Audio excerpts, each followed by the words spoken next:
तुळजापूर तालुक्यातील नळदुर्ग येथील शेतकऱ्याला पोलीस असल्याचे सांगून तुमच्या मुलाविरुद्ध पोलीस ठाण्यात छेडछाडीचा गुन्हा दाखल आहे. तुमच्या मुलाला घेऊन जायला आलो आहे.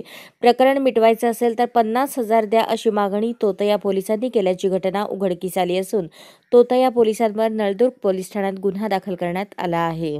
या प्रकरणी रहीम इस्माईल सय्यद वय 54 राहणार अक्कलकोट रोड नळदुर्ग यांनी नळदुर्ग पोलीस ठाण्यात फिर्याद दिली आहे.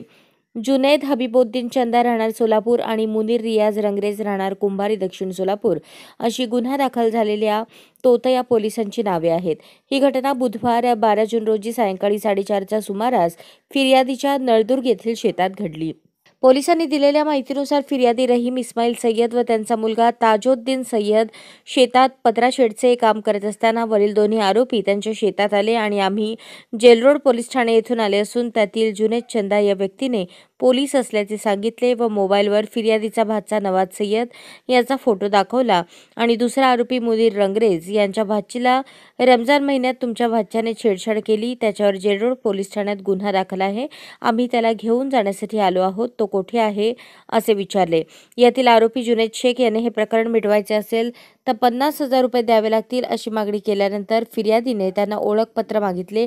त्यावेळेस वरील आरोपी उडवाउडवीची उत्तरे देऊ लागली. त्यावेळेस फिर्यादी रहीम इस्माईल सय्यद वरील आरोपींना म्हणाले, नळदुर्ग पोलीस ठाणे येथे चला, वरील प्रकरणाची चौकशी करूयात. पोलीस स्टेशनला आल्यानंतर कळले की फिर्यादीच्या भाच्यावर कोणताच गुन्हा दाखल नाही आणि वरील दोन्ही आरोपी पोलीसही नाहीत, आरोपी आहेत.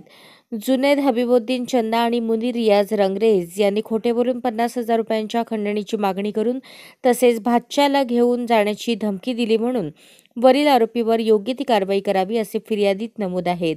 याबाबतचा अधिक तपास नळदुर्ग पोलीस करत आहेत.